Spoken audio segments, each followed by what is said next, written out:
Welcome to Garden Success with Skip Richter, the show designed to help you have a bountiful garden and a beautiful landscape. Call in now with your lawn and garden questions at 979-845-5689 or email your questions to gardensuccess@tamu.edu. And now, Texas A&M AgriLife Extension horticulturist Skip Richter.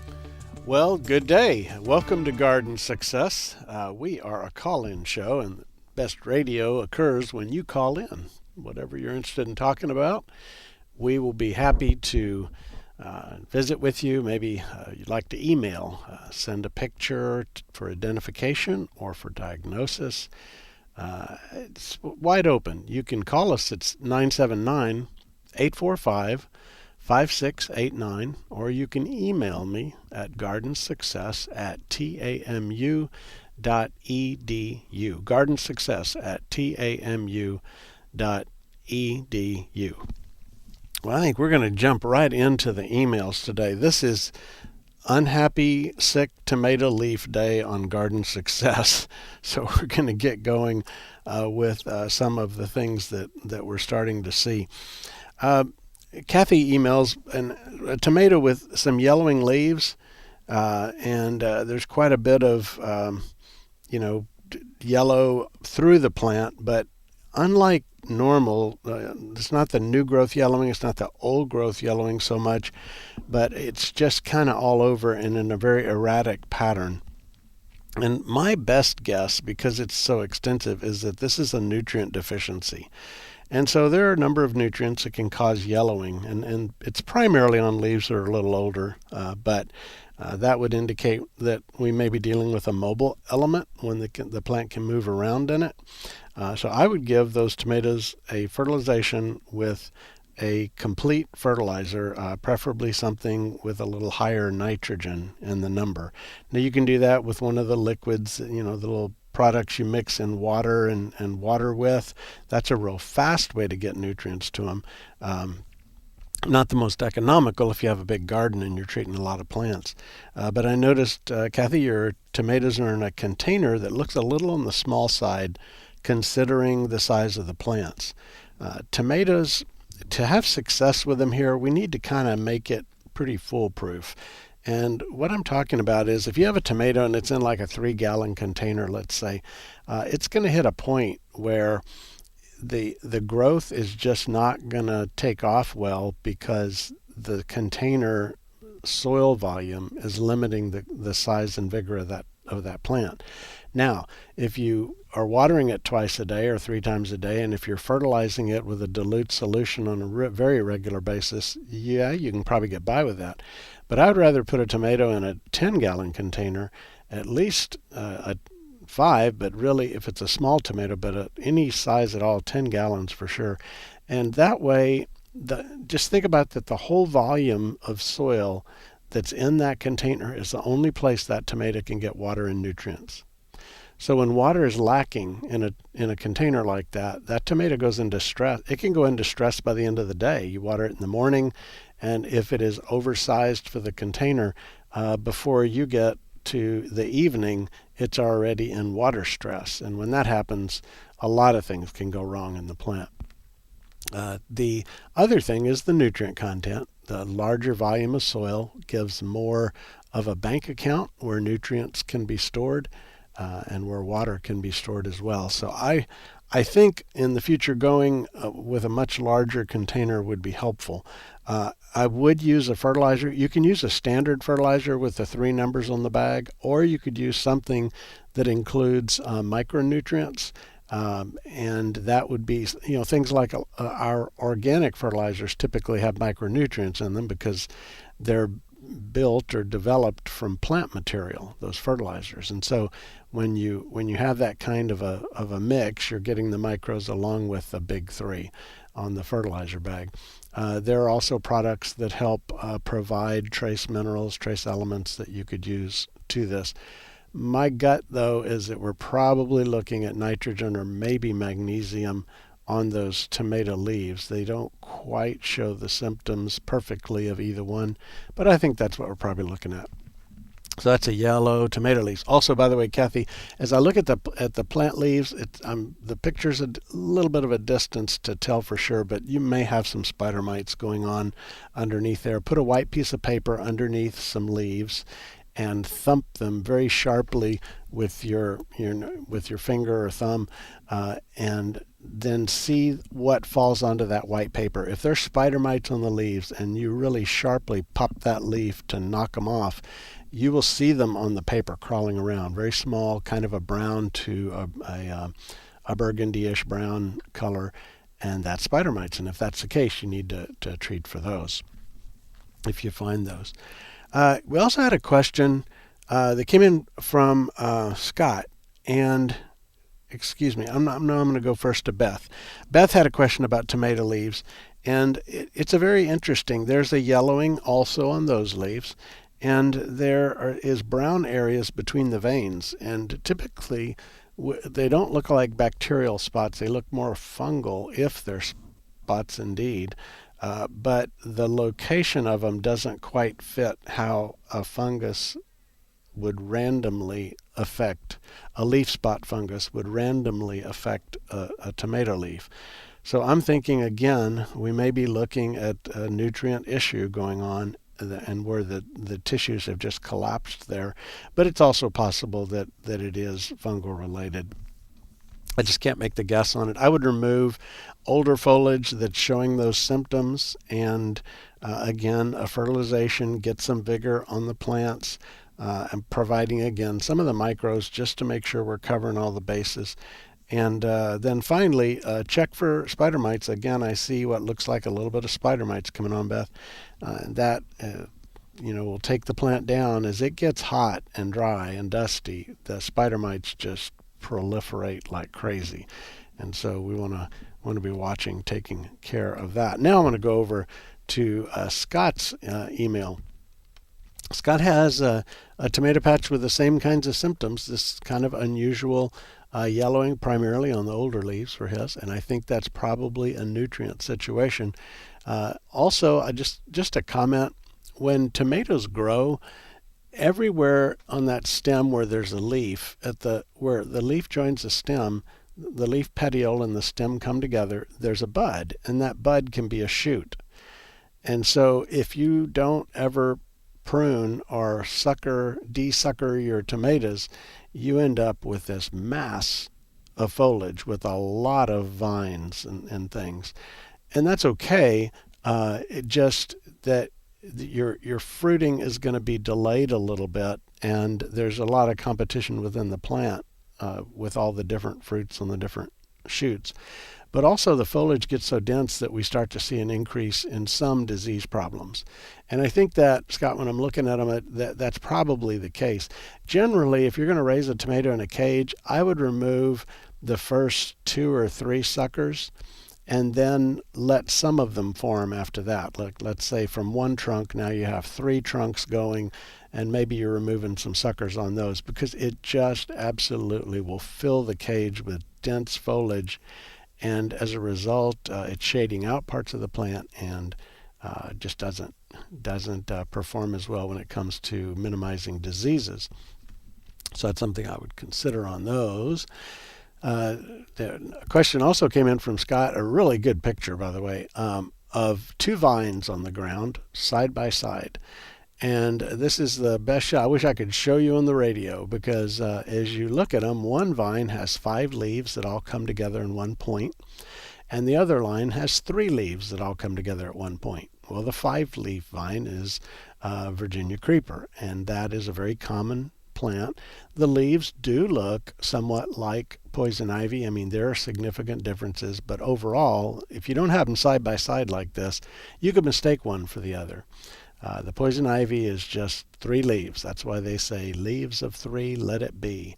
And so you will definitely want to get the poison ivy out of there. The Virginia creeper can be a weed, or it can be something that's desirable in terms of ground cover or going up a tree.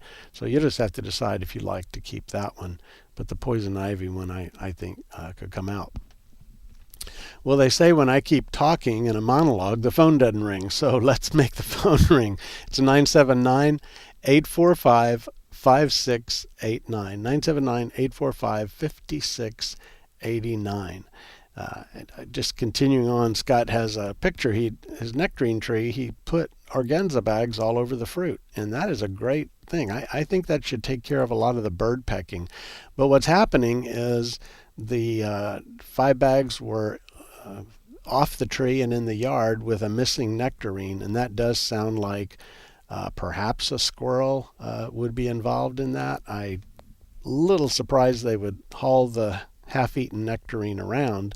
In other words, remove it from the property. But that is a bit of a mystery. Please keep watching it and keep me posted, because I would like to know. I've not used organza bags for fruit protection before, but I see even research-based, extension service kinds of things around the country that talk about that. So let's keep going on it. I know squirrels are so dadgum resourceful that pretty much anything you do, they kind of outsmart and overcome. And hopefully that's not the case here, but it's possible it could be. Well, we're going to go to the phones now. The number again, 979-845-5689, or by email at gardensuccess@tamu.edu. And we are going to talk to Bob. Hello, Bob. Hi, Skip. Hey, I've got a couple of questions about snow peas. Okay. Once again this year, my vines just look wonderful, huge vines, full of fruit. But then after a couple of 3 weeks or whatever, they start to die. And when you look down near the ground, what used to be a green stem going into the ground, almost the size of a pencil, now it's the size of a match stem and brown. Okay. Any idea? Yeah, that sounds like some sort of a fungal or possibly bacterial disease down there on the base of the stem, which would mean it could be soil-borne. The full answer would be to pull one up when it is alive but sick, as you described, and send it or drop it off at the state plant clinic. You can go online to plantclinic.tamu.edu and get the form to fill out. They do charge a fee for it, but they would actually name what the disease is, and once we know that, options for control become a little clearer.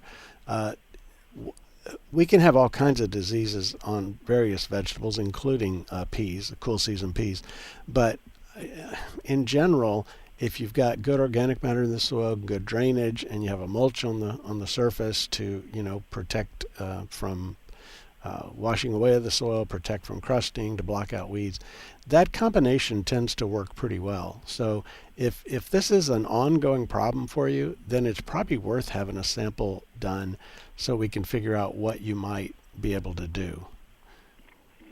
Okay. There's not going to be a that. curing the existing ones. Okay. Yeah. Well, not all of them died, so we had once again an abundant harvest of delicious snow peas. Some of them that are left have now gotten very large. The peas are fully formed. Should I leave those on the vine to dry to save for seed, or would it be all right to pick them and shell them and then let the peas dry? Do you remember what the variety was you planted? I think they're Oregon Sugar Snap. Okay. Off the top of my head, I don't know if that one, actually, Sugar Pod, I don't know. I didn't know that Oregon was a snow pea, but that may be. But you can check and see if it's a hybrid or an open pollinated variety. And you would just, go to where they're sold. And if you see like the letter F1 after them or something, it's probably a hybrid. If you don't, then it's probably open pollinated, or you could just kind of do a Google search and find out. If it's open pollinated, then yes, save the seed. It'll come back true to form. If it's a hybrid, don't save the seed, because the results will be a scattering, as different as the children of a family are from either parent. All right. Well, again, if they are open pollinated, would it be all right to shell the green ones and then let the green pea dry out, or do they need to dry out in the pod? I would let them, as much as possible, dry out in the pod outside. They hit a mature stage where they are viable and they can dry and then be a viable seed. And that's, of course, after they're the full size they're going to be. But I always like to let things start to dry down at least before I gather them, and then you can finish drying them in the house. When they're real wet, they sometimes in certain environments, if you don't have them spread out in ice and air movement and whatnot, it could cause some decay, and rather avoid that. All right, sounds good. Thanks, Skip. Yeah, thanks. Congratulations All right, on the snow peas. Those are good to grow. Yeah, they're wonderful. All right. Well, we are going to now go back to the phones and talk to Wilf. Hello, Wilf. Hello, Skip. I talked to you last week and got your advice about how to deal with these multitude of tiny weeds. I'd been scraping them, and you suggested trying some vinegar. So I got the vinegar. It was 30%.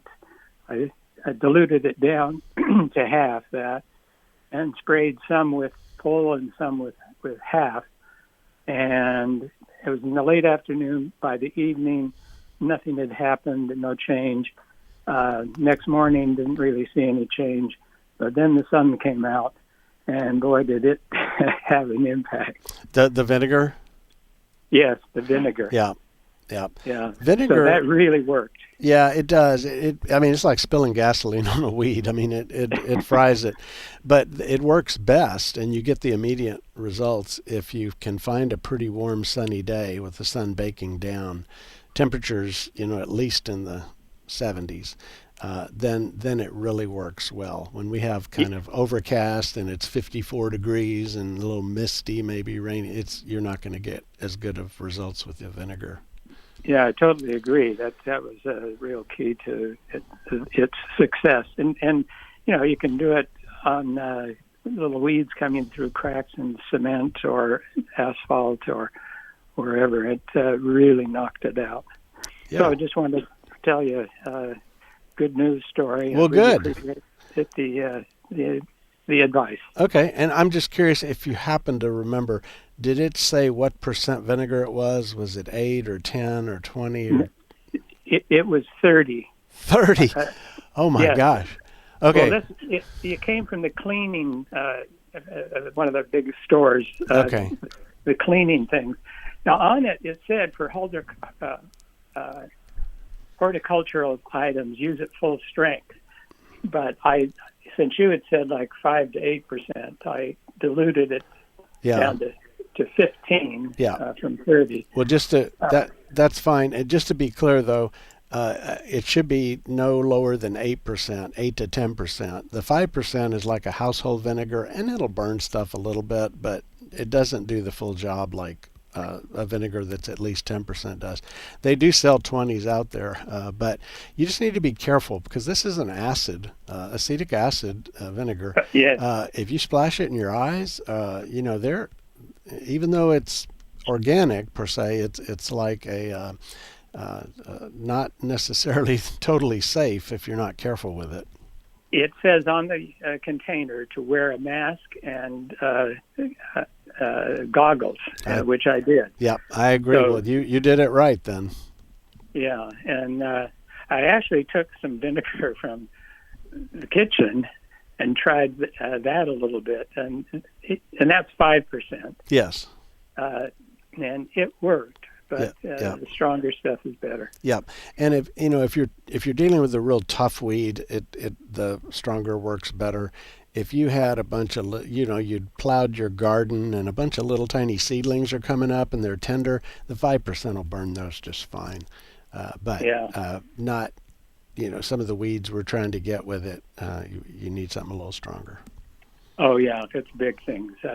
I was just trying to get all the little ones, and then we put more mulch on, and it was somehow coming through there. All right. Thank you very much. All right, Roger. Or Wilf, thanks for that report. Speaking of Roger, we are going to go back to the phones. By the way, the number is 979-845-5689, and we're going to talk to Roger. Hey, Roger. Howdy, Skip. Howdy. I've got a 10-foot crepe myrtle in my backyard that last year was really nice and had lots of blooms, everything else. Now, this spring, there's only a few leaves on it. The leaves look okay, but there's no black stuff on the limbs and things. Mm-hmm. But it's just not. It doesn't seem to be prospering at all. Yeah, I'm hearing that a lot, and I'm seeing it some around town too.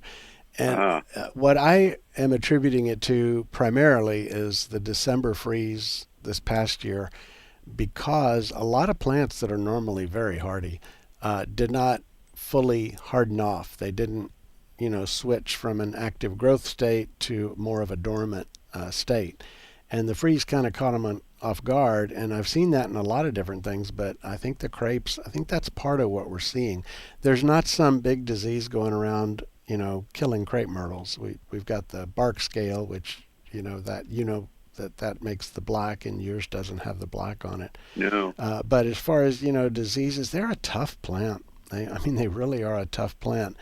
And so I just think that dieback is a cold related. I'd prune out everything that's brown, that's dead, and then just, give them some boosts of fertilizer. You can use a lawn fertilizer. Okay. If you can mulch a bigger area, that's better, because the wider the area you mulch, the more they don't have to compete with grass, and it keeps the lawnmower and weed eater away. And just a good soaking occasionally when we get into the hot, dry weather. That's what I would recommend at this time for them. Okay. All right. I've got the mulch. I've got the grass away from the base just about what the extent of the area around the. Okay. And none of it seems to be. I've tried to see how flexible some of the branches are, and they're quite flexible. Okay. It doesn't seem like it's dead. Yeah.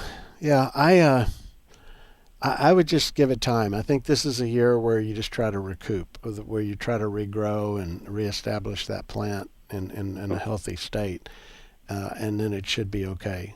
But just kind of a wait, watch, and help it along, I think would be the best thing. Just remember, if you use a lawn fertilizer, definitely not anything with weed control products in it. Not a weed and feed, just fertilizer. Yeah, I got you.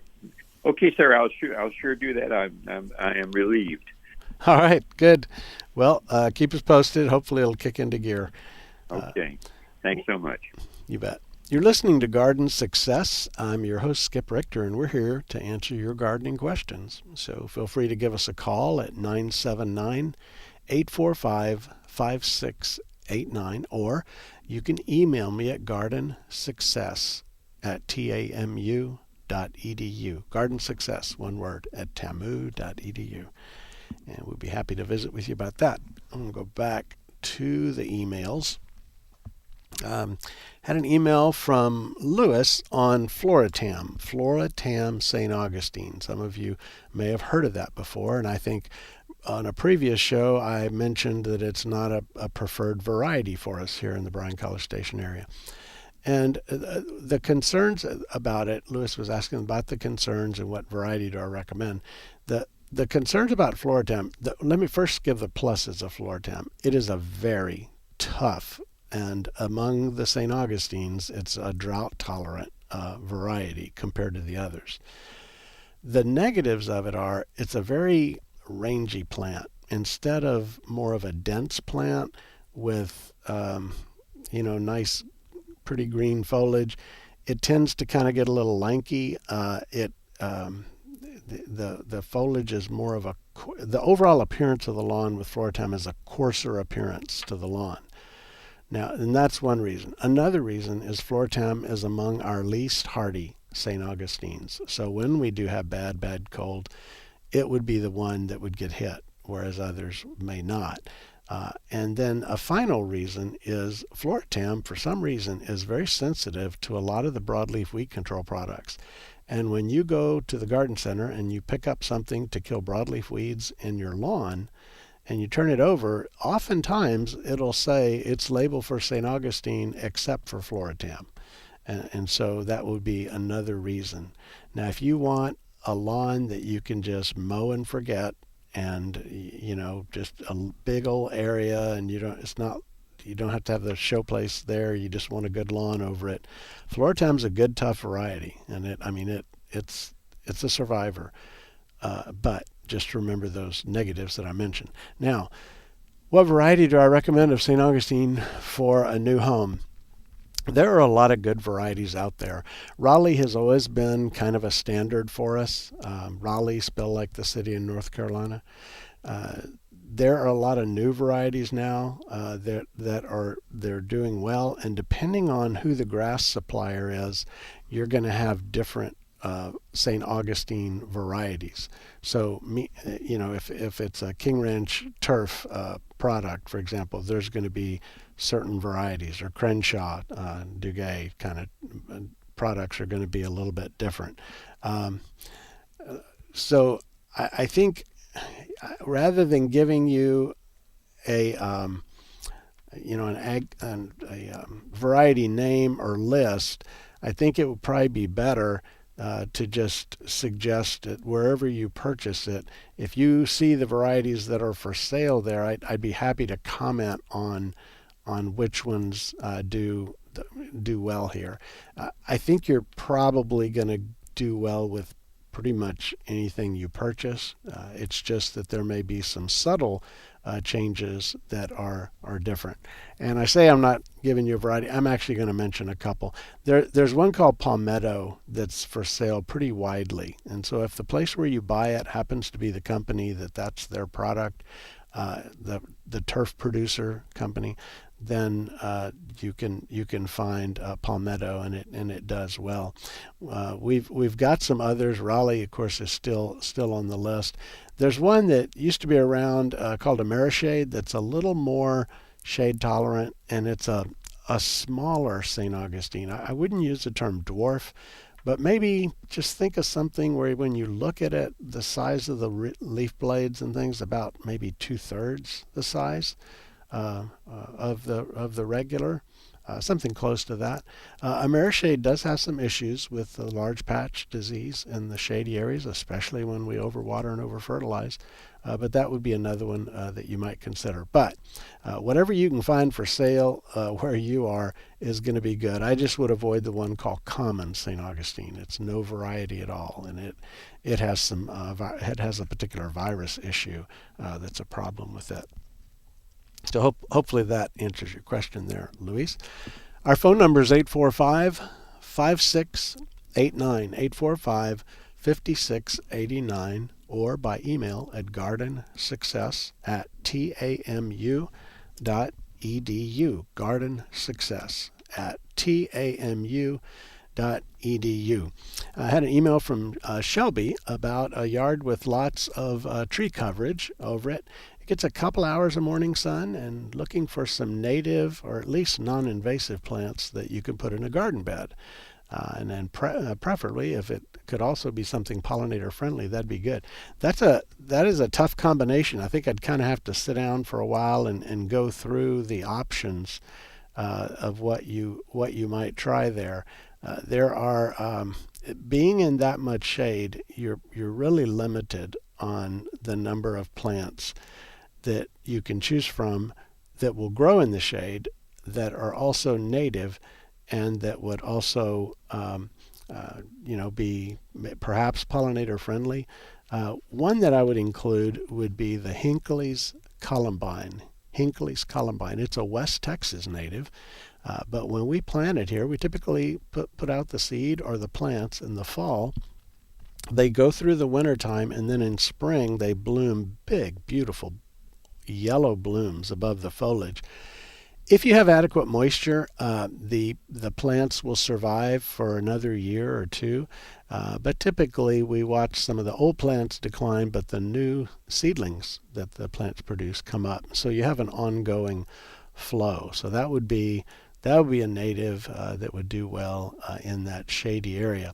I'm trying to think of another one. There are some good ground covers that are native, but they're gonna want sun in most cases, and they're not gonna have blooms to write home about. So if you're just looking for native and you don't care about a big showy bloom, then there are some options that would be for that. And by the way, the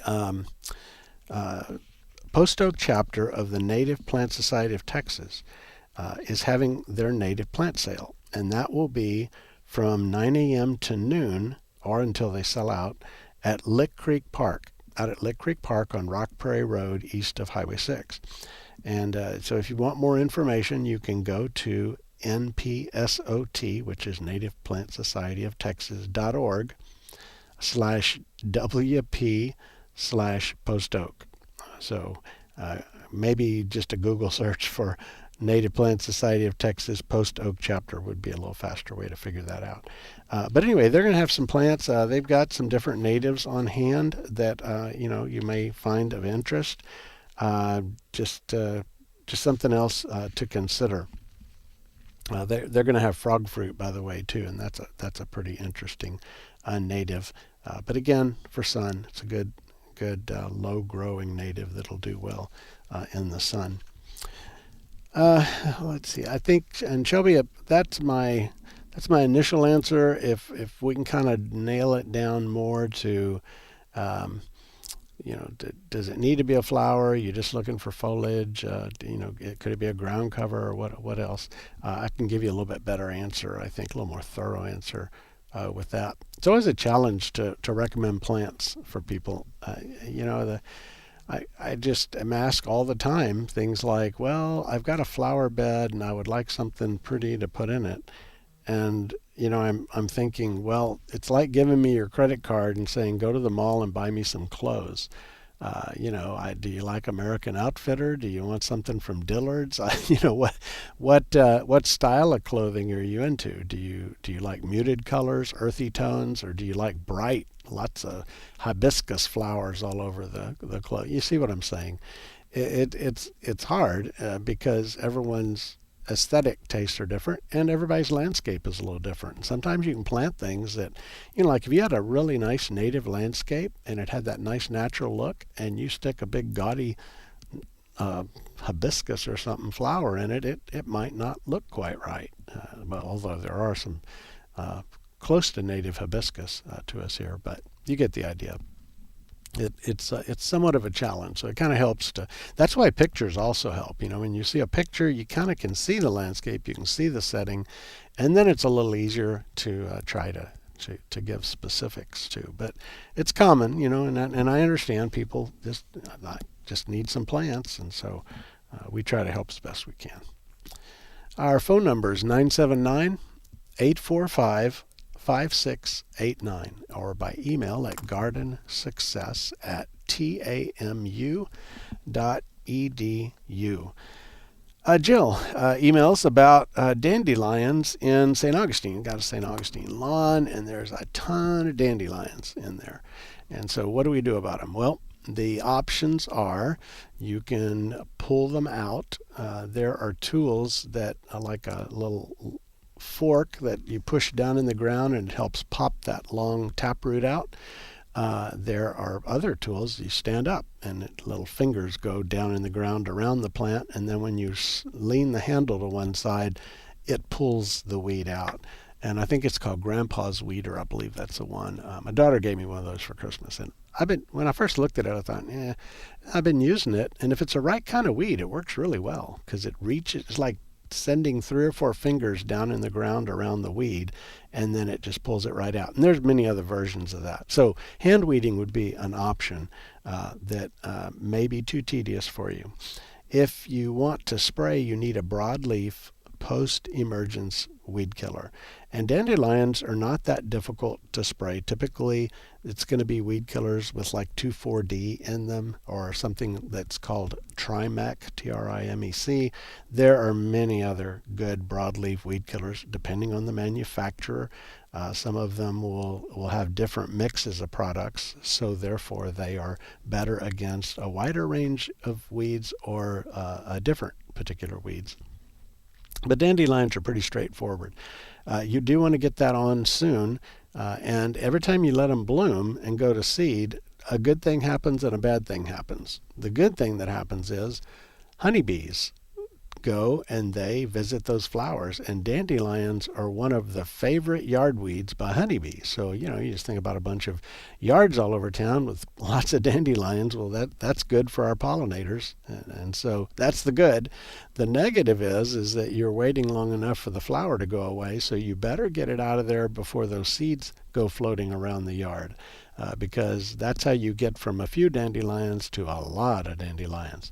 And so you can kind of decide where on that spectrum you want to be, but just be aware that like chickweed and dandelion are two really popular weeds with honeybees. I've noticed out in the garden or in my yard when I'm out, pulling some weeds or doing something like that, that always kind of stands out as how popular they are with the bees themselves. Let's talk about some things going on around town. Today, Thursday, May 4th, from 6:30 p.m. to 7:30 at the Ringer Library, there is a program called Utilizing Tropicals as Summer Annuals. And this is put on by the gardens at Texas A&M University, the on-campus gardens that we now have there. And Utilizing Tropicals as Summer Annuals, it's free, it's open to the public, and this is a program you really need to go here. And this is why. When we get into summertime, it is humid and it is hot. And there are plants from environments like that thrive. And typically they would be considered a tropical plant. Now, they're not going to go through the winter, so we use them as an annual plant. But there are tropicals with beautiful foliage, and then that's important. I depend on colorful foliage for a lot of landscape color, just because it goes through that blazing hot weather where our number of blooming options goes down considerably. And then there are beautiful blooms on them. But back to the talk. Ringer Library Gardening Series, 6:30 to 7:30 tonight, free at the Ringer Library. If you want to drop in, and I think it'll be an excellent presentation. Anything done by the folks at the Gardens at A&M is going to be well done and well worth attending. On Saturday, May 13th, is Bird Day, and that means out at Lick Creek Park, again on Rock Prairie Road, there is the International Migratory Bird Day. And they're going to do a hike through Lick Creek Park, not the birds, the people, and explore the Brazos Valley's native and migrating species of birds. So if you got binoculars, you might want to bring those along. By the way, Saturday, May 13th, it's from 10 a.m. to 1 p.m. out at Lick Creek Park. You can become a bird enthusiast, and trust me, once you get into it, it's pretty cool.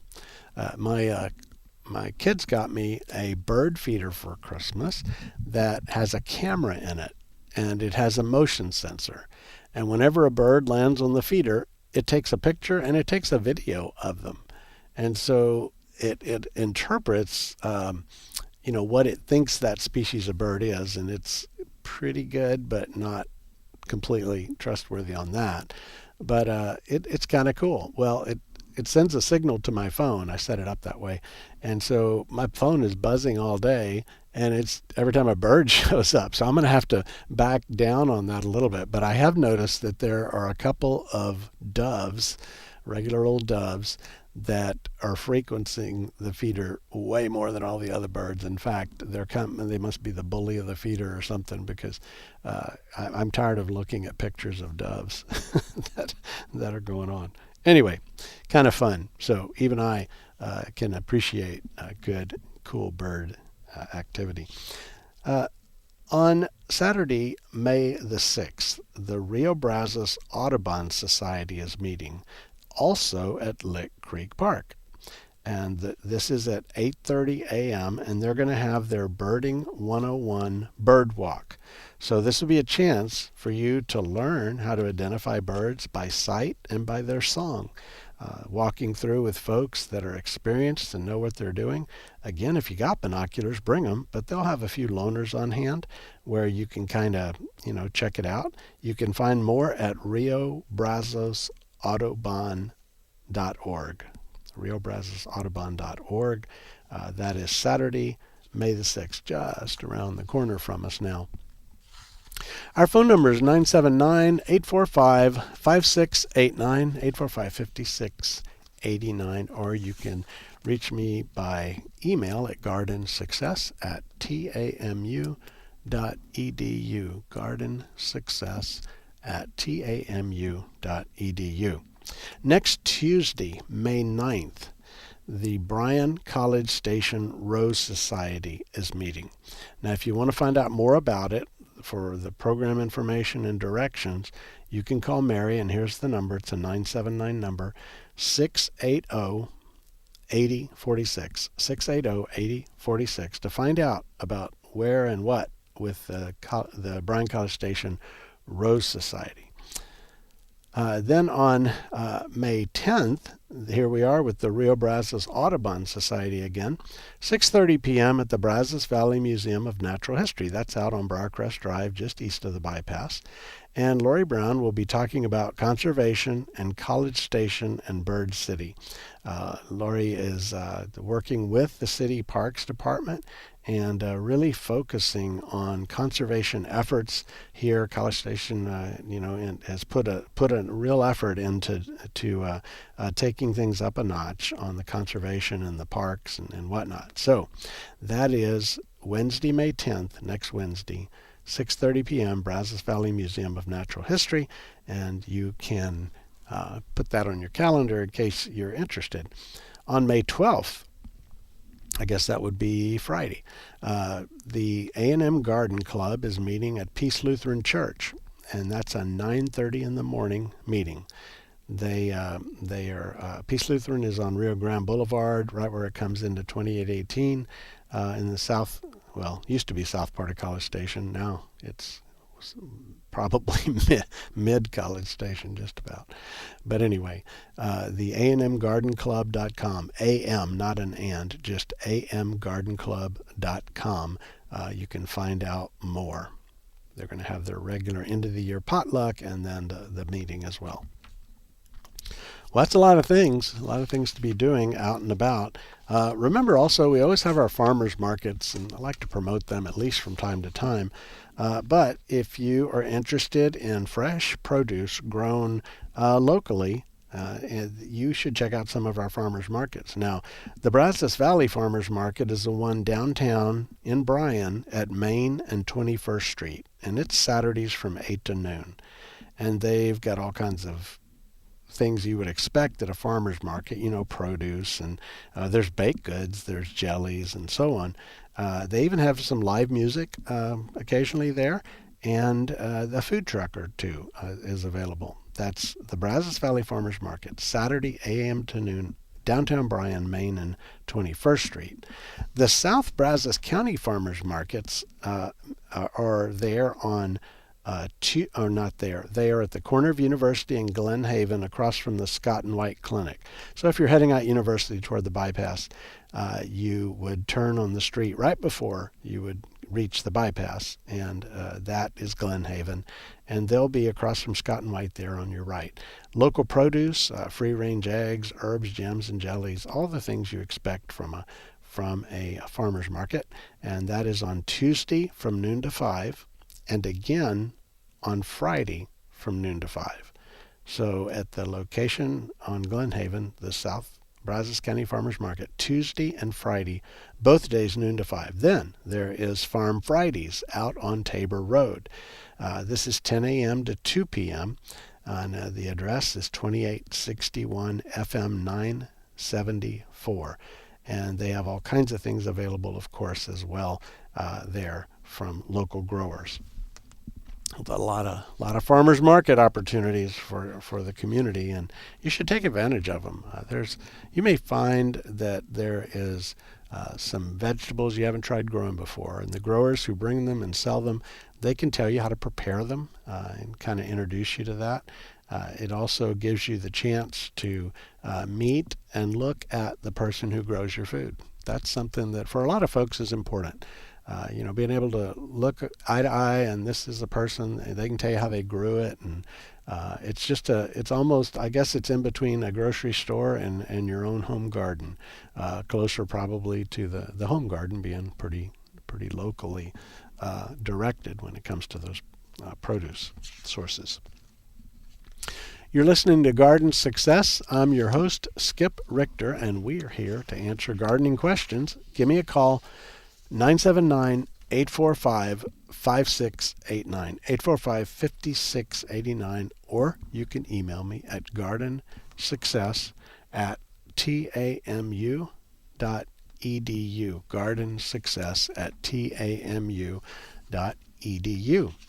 And if you're out and about perusing things online, you might check out the KAMU website. The Garden Success show is there. You can listen to past shows at the website. And also, I just put an article up that the folks here have put together, and it is Skip's Tips for Your Lawn. It's just some basic tips on having a beautiful lawn. And so that would be on the KAMU FM page. Go check out Skip's Tips for Your Lawn. Talk a little bit about vegetable gardening. This is the beginning of summer. We are on the verge of summer. So when you look at the planting chart that I put together, which by the way is free, and it's also available on the Master Gardener, Brazos County Master Gardener's website, or you can pick one up at the AgriLife Extension office. By the way, our office, for those of you who haven't been out there, is right next to the tax office on the east side of the bypass, just inside Highway 30. So if you want to pick one up, you can get them there. But if you look at that chart, there's a lot of bars of green, which means this is the time you plant stuff, in the January, February, March, and April. And then that begins to show up again in very late August and going through September, October, November. The summertime is not as many options. That's when a lot of the things that we planted in the spring, squash, cucumbers, tomatoes, they don't set well because it's too hot. So we switch over and we consider our warm season. Now, eggplant is one that is pretty good even in the heat. It's a pretty tough plant, does pretty good. Peppers will grow through the summer. They just won't produce well again until we get into the fall. But melons, like a cantaloupe melon, a honeydew melon, a watermelon, those all can be planted now. We are in a prime time for getting that kind of thing in the ground. Okra, which it never gets too hot and humid for okra, can be planted now as well. Southern peas, and southern peas are things like black-eye pea, purple hull pea, Crowder pea, zipper cream pea, pink-eye purple hull, all those kinds of things. They're southern peas. They can be planted now as well. They take the heat quite well. And I just have a little bit of a gripe. Occasionally I like to get on a bit of a soapbox, but the beans and peas, we misuse those terms. So for example, peas are typically a cool season thing. Like earlier we had the call from Bob on snow peas, but like snow peas, sugar snap peas, the English peas that you shell out of a pod, those are all cool season peas. The warm season is the time when we grow our beans, and there are some types of bean that is more of a warm season bean than a pea, but we call them peas. And all those that I just mentioned are examples of that. They're very tropical, and they do well in hot, very hot, humid weather conditions. Another one, and for some reason we call this one a bean, is the yard-long bean. That is the beans that you grow on a trellis, and the pods literally almost reach a yard long. They're very long, but that is very closely related to black-eyed peas. But for some reason we say black-eyed peas instead of black-eyed beans, and we say yard-long beans instead of yard-long peas. Yep, makes it confusing. People are trying to keep up with plants and figure stuff out, and the names just get thrown all over the place. That's another reason why proper names, the scientific name, the botanical name, is a better way to go on plants, because when you say something is a butterfly such and such or a hummingbird such and such, depends on where you live in the country as to what you might be talking about when you use terms like that. Also for summer, the sweet potato is the one of the kings of the summer garden. Sweet potato slips are available. You buy a little bundle of them and plant them in the ground, and they form a plant that develops those nice, big, swollen roots. That is the part we harvest. By the way, did you know that you can eat sweet potato greens? You can. I've been a horticulturist for over 34 years now, and I never, until about 3 years ago, knew you would eat sweet potato greens. They just never came up. And some people were talking to me about it, and there was actually a professor at Prairie View that was working on developing a strain or evaluating sweet potato strains for upright growth. You know how they sprawl to the side? Well, if the shoots would come up, you could go over the field with a little harvester and just mow them off and have sweet potato greens that could also be sold. It's a more labor saving way to harvest sweet potato greens. But anyway, that's all an aside. But sweet potatoes are a good summer crop. Do super well here. Winter squash and pumpkins. Now, winter squash and pumpkins are basically all in the same general category, and these are squashes that we grow to eat when they're mature. Summer squash we eat when they're immature. So if you let a zucchini reach a point where the skin is leathery tough and the seeds are hard inside, like a pumpkin, it wouldn't be worth eating. But when we pick it immature, it's very tender, the seeds are small. That's true with cucumbers, that's true with yellow squash, that's true the patty pans, and all the summer squashes. Winter squash, on the other hand, we let fully mature, and we let that skin kind of harden. So think about a pumpkin and the kind of skin and the hollow cavity full of mature seeds. Think about a spaghetti squash, the same thing, a hard skin and the cavity full of seeds. Acorn squash, butternut squash. These are kabocha type squash. That's another one I like.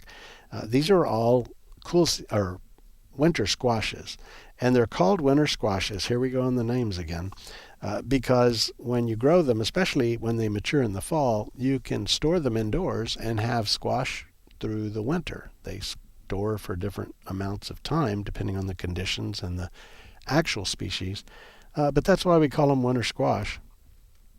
That, and just to confuse people, I think I've said this on the air one time, but I was driving through a big city that shall go unnamed, listening to a radio show that will go unnamed, and the host made the statement that winter squash are for growing in the winter and summer squash are for growing in the summer.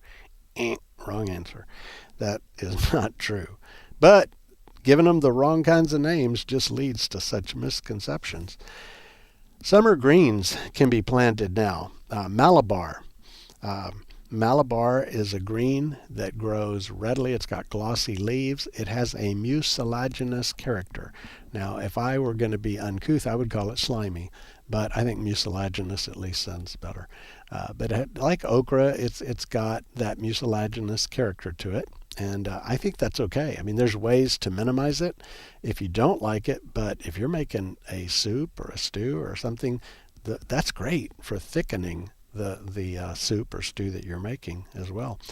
Malabar and amaranth, there are a lot of things that are weeds that we can grow in a vegetable garden for greens. So amaranth, if you go out to the farms around here and you see pigweed, that it's a nemesis of the farmer, because one plant produces like 200,000 seeds, and they're just a pain to deal with. But there are types of amaranth that have been developed for big, attractive, succulent leaves, and those are I call them vegetable amaranth. It's a leafy green, but it can take the summer quite well. Another weed that we have edible versions of is purslane. Purslane comes up all over the place. It's a weed, and it's also an ornamental. You see purslane and portulaca hanging baskets that are just beautiful. They're succulent, so they tolerate some drought, because they store moisture in their leaves. But they're beautiful ornamentals. But now we've got the purslane that's a vegetable, and it may be a variety called Gold Gelber. There is one called Mithra, M-I-T-H-R-A. There's one called Red Gruner, and there's some others as well. But these have a larger leaf, and they do well in a vegetable garden. And so in the summertime, this is a good plant because, number one, it's very tasty. It's crunchy almost, the texture. It has a lemony flavor to it, and best of all, it's very high in omega-3 fatty acids, and that's a good health thing for us. So I put purslane in smoothies. I put it, we can put it in salads when it's young and tender. I mean, you can do a lot of things with it, but we tend to ignore these hot season greens because they're just not part of what we grew up with. And speaking of which, most good hot weather greens are from some other part of the world. So if you go somewhere in the world where it is a humid, hot jungle or the equivalent of that, you're likely to find some greens that do well in the summer for here. That is a common thing. Another green that I've been growing for about 10 years now is a Molokhia. There's different ways to spell it. It's all over the place how people spell it, but I spell it Molokhia, Molokhia.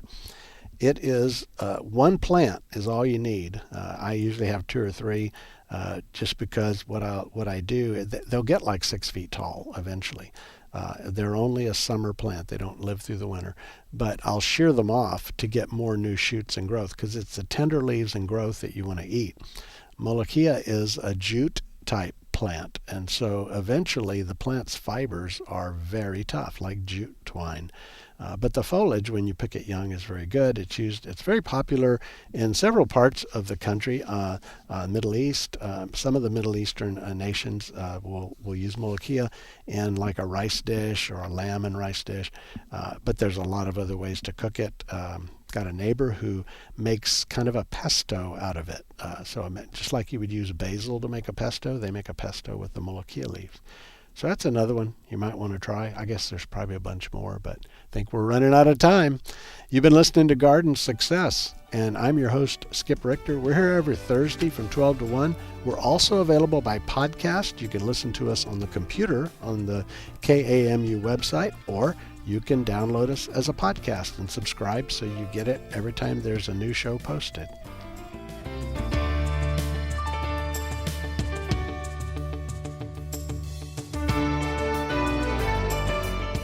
You've been listening to Garden Success with Texas A&M AgriLife Extension horticulturist Skip Richter. Join us again next week as Skip discusses your questions about gardening and landscaping in the Brazos Valley.